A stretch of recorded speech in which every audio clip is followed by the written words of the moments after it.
Welcome back to Large Buttered Popcorn. My name is Freya. I'm Kalani. And this is the podcast where every week we talk about the movies that we've seen at the movie theater. This week we have 3 movies to discuss. 2 of them are new releases. One of them is a re-release that we saw at our local independent movie theater. And yeah, we're going to discuss. It's probably going to be quite a shorter episode because the new releases, like one of them's okay, one of them's terrible, and then the re-release is awesome. Mm-hmm. So with that being said, what we watched at home this week, we watched House, the Japanese 70s horror movie. Oh, so cool. That was awesome. We'd never seen it before. Yeah, so uniquely like edited and just wacky and weird. Yeah. And strangely heartfelt. It was cool. Yeah, it was super fun. I loved it. Yeah. But that's it really. We've been heavily into like Big Brother recently. That came back a few weeks ago. So that's fun. That's like consuming our evenings most nights, really. Mm-hmm. So then like the other nights it's we were at the movie theater, and so we've kind of been slacking on our home watches as of recent, but that's how it goes sometimes. Yeah.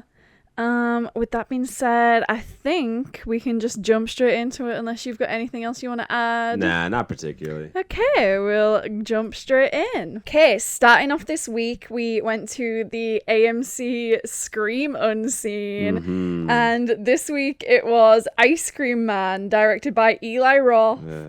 This stars fairly unknown people: Ari Millen, Charlie Zelter, Shiloh O'Reilly, Kiori Mirza Waldman. And it's a lot of like child actors who have been in like one or two things. Don't forget Eli Roth himself. Eli Roth himself is in it also, because the man is obsessed with himself. Yep. And we both rated it a 0.5 star. Yeah. Honestly, if like... There is a way to, like, you can, like, rate stuff 0 stars on Letterboxd, but, like, I like just, like, seeing, because, like, what's the difference between just not rating it a star and, like, just deciding not to rate something? Yeah. So it's a 0.5 star because, you know, it's a movie. I guess it's a movie. Yeah, I just, like, the straight up, even without, like, the AI plagiarism, this would have been... Like that took off like 0.5 star maybe ? Yeah, this is quite bad. It's just showing, you know, how much of a hack Eli Roth is and has always been. You know, like the only like saving grace is like I feel like he just plays out a lot of his like fetishes in a way on screen. You know, from Hostel's straight up torture porn. Yeah. One of his like I guess more successful movies, or like one of the movies that like I actually can find enjoyable, is Knock Knock with Keanu Reeves and Ana de Armas in.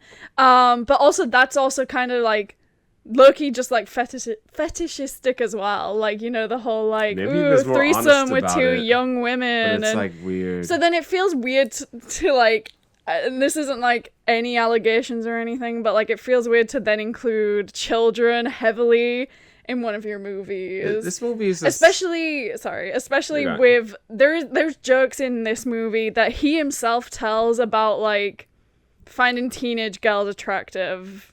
Yeah, it's bizarre. It was really weird. I just I don't understand why himself as a character is really chiming. Like the joke was already told, and he chimes in, he's like, "Me too." Yeah, it's really strange.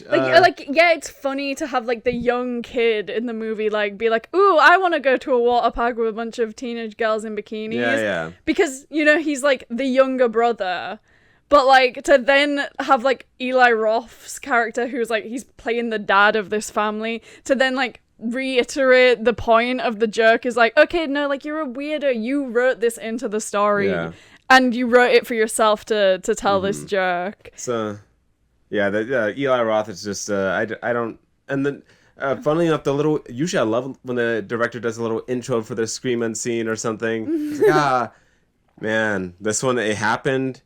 It felt like he wanted it too badly. It was like a real self-glaze. He's like, oh, you might remember all these movies I did, like a montage of like Hostel and Knock Knock, etc. And then like include like his one part in Inglourious Bastards. Yeah. You know, he's just like, I just think he's such a self-obsessed hack who's like just like into really weird shit. And like I've seen like a couple of snippets, like if it comes across my feed page, I like scroll pretty quickly, but like I've seen like a few snippets of interviews he's done for Ice Cream Man where he's like under the guise of like one specifically, and I believe I'm quoting this almost directly, of like, oh yeah, I find beheadings funny. Oh my god, bro, you're not in high school anymore. You're like 40. You're like 45. Like, yeah, sure, it's fun to be edgy in high school, but like, grow up. Yeah. And like, who's financing this shit? Like you know, he went to a whole bunch of other, like, I've had my own questions involving like getting this financed. Yeah. I think the budget for this movie was around like $5 million or something like yeah, that. I saw that too. So like, you know, you go over to a bunch of different, you know, the opening to this movie has like 8 different production companies kind of doing it. But part of me wondered, while watching this, was this a $5 million movie? I guess renting out the school, getting to the school with a shoot on is like one thing. Yeah. But part of me wondered was like, how much was, no. How much of this was embezzled? Yeah, I don't want to get too into that. Yeah, but like, yeah, it's just like I just can't get over how much of like the most uncomfortable parts of this movie were even the gore, because the gore wasn't even like good. The gore is very tame. Like, frankly, the gore is very tame. I was worried about seeing this movie because I was worried it was just gonna be an actual like gore fest. I wouldn't be able to look at the screen very quickly, and I was like, oh, this is even like entertaining gore, entertaining like prosthetics, or entertaining like CGI. I was just like, okay, yeah, he's making him eat the jelly brain. Cool. Yeah, it's just a really, really bad movie. It probably is, like, at this point in time, the worst movie that I've seen this year. I saw one video of, like, Eli Roth actually being there during someone's screening. Yeah. And it's like, man, like, how do you tell this guy that his movie was ass? Like, this is bad. And not to even mention the fact that there's, like, jokes of like teenage eating disorder, and the fact that, you know, the main villain of the movie is like an immigrant. Yeah, there's just like, it's just a very bad movie with like weird notes of like right wing stuff, and it's just not enjoyable. This movie is funny. To kind of like summarize my thoughts and kind of each little problem that hit, I just want to go through the plot in my plot out loud, just to kind of say at every turn where it really like fucks up. Being at the movie, this kid's a loser. He's sitting in the baseball field daydreaming, and at every turn it goes out of its way to have these kids tell like vulgar jokes, but they're barely like vulgar jokes. Are just kind of out of place. Mm-hmm. And I meant to get a little shock factor out of the audience. Fair enough. Moving on. The characters keep on going on. They all get ice cream, either from the creepy ice cream man. Yum yum yum. They're all hitting on the sister. They get back to, and this is where the movie really just like, it just is all downhill. They get back to the house, and there is a scene where they're all eating. The whole family's eating dinner at the table. And it goes on for about, it feels like forever, like 10 minutes too long of them. The parents are going on a vacation. The kids are going to be home alone. That's all that needed to be communicated. There's a bit about Mitt Romney ice cream that goes on for 5 minutes too long. There's in between this bit with Mitt Romney ice cream, a crazy thing to include in a movie, knowing that like he knows there's no. The amount of people that are getting a laugh out of Mitt Romney ice cream, like that felt like who was this for? There's a teenage girl bits and jokes, and then there's every character in this movie is its own kind of annoying stereotype. There's a little black best friend. He's got problem written on him. He's funny. He's funny enough, but this movie is rough. Yeah, It's just straight up bad. Yeah. Like I wouldn't recommend this to anyone. I like my mom was actually like messaging me like, "Oh, I'm gonna go see Ice Cream Man," and I straight up was like, "It's bad. Like, Yeah. go see it at your own risk, but like, you're not gonna like it. I can tell you that right now." Yeah, there's at some point they start going to the Ice Cream Man's backstory, and it's this weird 2 minute like AI generated montage that's it's I guess the joke is how much exposition is in it because it's ridiculous and it ends up being like a bait and switch, but it's so it feels so unnecessary that it's an AI montage more than anything. Like because it was just things like him a guy in a cloak, a cemetery, him sitting in a jail cell, and then like little AI little ridiculous face at the end. Yeah, like the egregious use of AI isn't even like the biggest problem. Yeah, like yeah. it's a big problem. Like you can't ignore it while you're watching the movie. It's not even like questionable if the AI was used in this movie. Yeah. But like that's not even the biggest problem facing this movie. It's just straight up so bad. Yeah, the jokes, I don't feel like majority of them landed in our theater. The violence wasn't wince-worthy. It wasn't impressive. The children actors, they were not the greatest children actors I've seen. The adult actors were worse. I guess I can put that to the direction or the wants to be campy. I felt like I don't know if it came across as campy for me. It just came across like it just didn't work. This whole movie I just felt like it fell any attempts to be edgy even like fell flat to me. Yeah, or was definitely. Off-putting. Aside from aside, I really don't have a positive impression of this movie, I guess. Yeah, that's my final words on this. Is this? It's bad. Don't go see it. Don't recommend. Don't waste your money on this.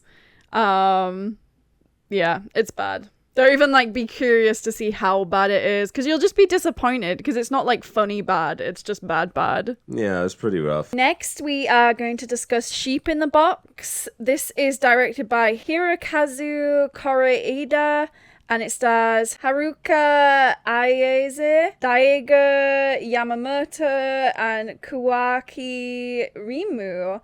And I rated it 2.5 and Kalani rated it 3.5. If I open up on this one? Sheep in the Box. It's a movie to a couple that's lost their child, adopts a cyborg product that's an approximation of their kid, like an AI robot cyborg of their child, And as you can kind of guess from the way this movie goes, from the premise, it's kind of like a meditation on grief and like losing a loved one, in a way, and it kind of goes through all the stages that kind of get referenced, the grief, acceptance, all those, and in a surprising way. But I guess the main thing with this movie is I think each moment is nice, but I think the movie maybe lacks a little bit of a bite. I guess, or maybe feels like it feels like it's not getting the point across. Yeah, I would agree. For me, this movie was just fine. I kind of I understand what it represents and what the story that it's trying to tell. And maybe if I had, experienced something like this, it would hit a lot harder, which I think it would for anyone who's experienced, extreme loss, especially of a child. But for me, it just, it kind of lacked that kind of punch. I didn't really find any of it really, exceptional. It was, a pleasant story to watch.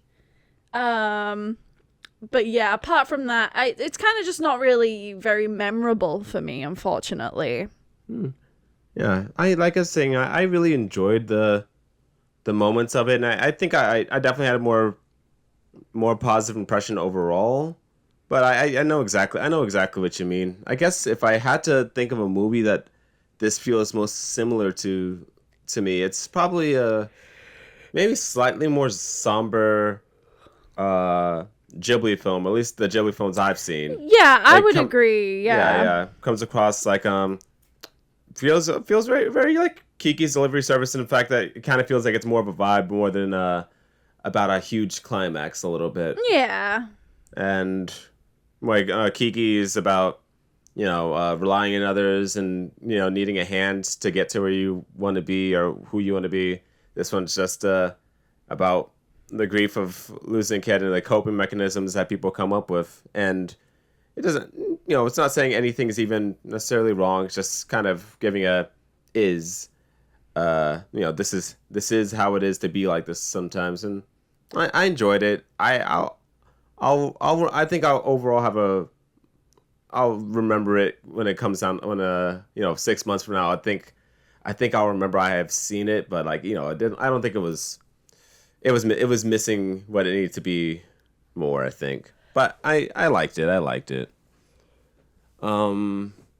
Yeah, no, I remember I read a couple other reviews from people after seeing it, and some this director has a penchant for making like tear jerkers, but this movie seemed to miss the mark for a lot of people on that show. I think it was missing that linchpin kind of a plot or moment to kind of make it feel like there was a point to the 2-hour movie a little bit. Yeah, I feel like if there was like a moment of like, like where it made me feel like super emotional, then I probably would have rated it higher, but it just kind of left me with kind of not really feeling anything, which is like what you want. Like, didn't make me feel sad, didn't make me feel particularly happy either.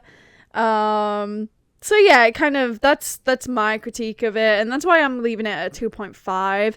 Just because I understand it, it looked really nice. The performances were really good. Like the little boy who plays the cyborg. Yeah, he was solid. He was like really cute, but he kind of like was able to do that kind of like sort of uncanny valleyness of like, he acts like a little boy, but you can tell there's something a bit different about him, that he is like a cyborg.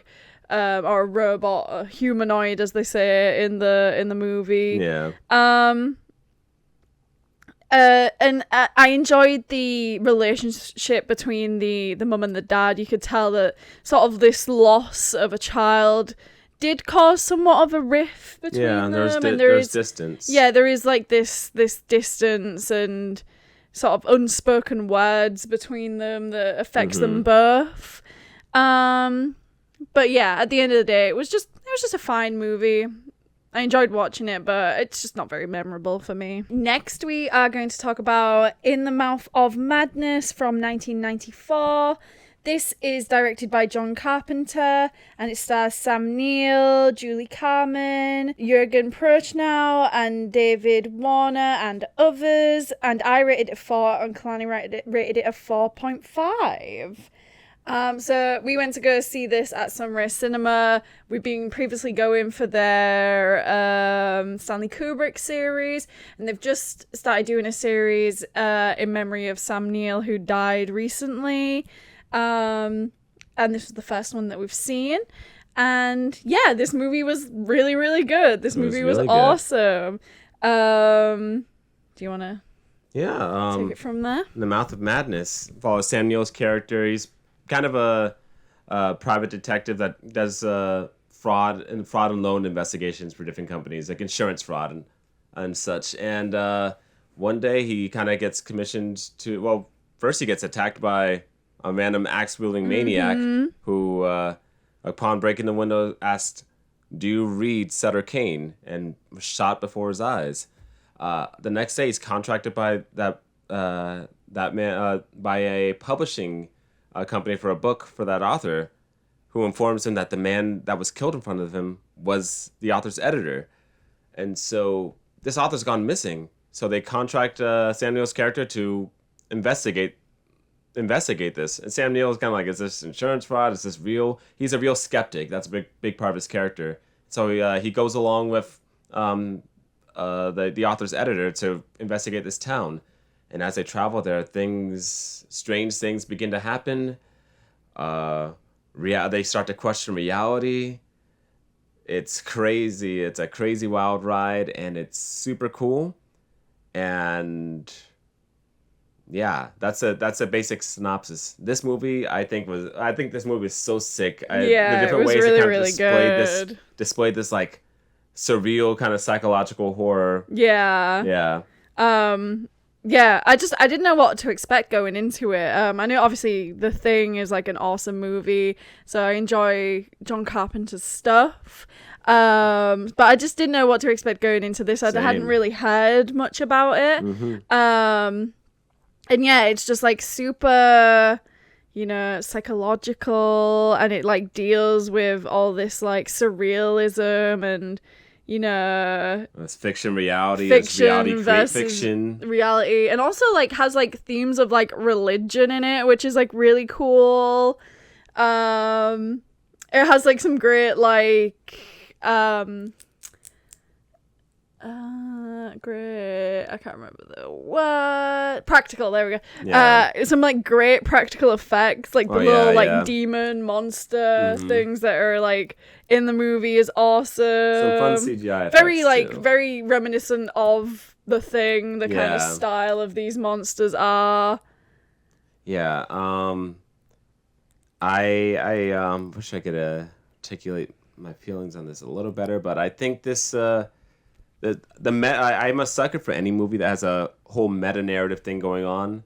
So this is a big spoiler alert. This movie had I had no idea the video game Alan Wake 2 had such a took such obvious cues from this movie. Yeah, and we love that definitely. game. This idea that the author is actively writing the story, that the horror story that the main character is experiencing in real time. Yeah, it's a very cool thing. It's this idea that this author's wildly successful author, read by 1 billion readers. It's the people's belief in his words kind of gives it power, and he poses the question, what do you think's more read today, the Bible or my books? And in a world where fiction can overwrite reality, that's what exactly starts to happen in the scenario. And he's being whispered these words by the ones beyond the veil, or however, whichever way you want to kind of give a name to these entities. Yeah, and it's the whole thing of like obviously like the main character goes through these like unspeakable horrors that he sees in front of him, but also like the horror of like questioning, is like everything I've done in my life or everything I know, is that just like being made up and I'm not like a real person and none of this is real?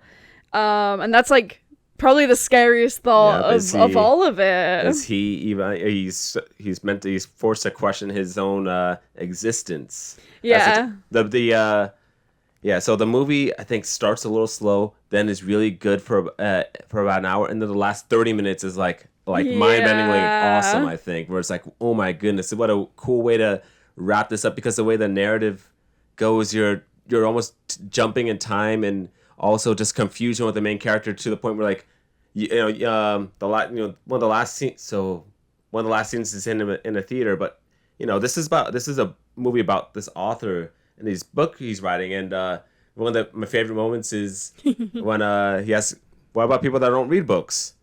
There's a movie coming out next week, and and he walks into a theater in one of the last scenes and reveals that the movie is the movie that we're watching right that second. And so we're all being subjected to we're all basically being infected with this this book's disease or reality or such and such. And I'm a real sucker for that. Yeah, no, it was awesome. And then like we keep telling the joke of like yelling to turn the movie off. Somebody turn off the movie! Yeah. Scary. Yeah. But yeah, that's like a funny bit of like, oh my god, the movie that we're watching right now. I wonder if like anyone was actually freaked out back in the 90s watching it. Yeah, no, this movie is obviously really we're watching it 20 years later. We know that it's not real, but this movie is so cool. I had no idea walking in it was gonna be as good as it was. Yeah, me neither. It was like so solid. I loved it.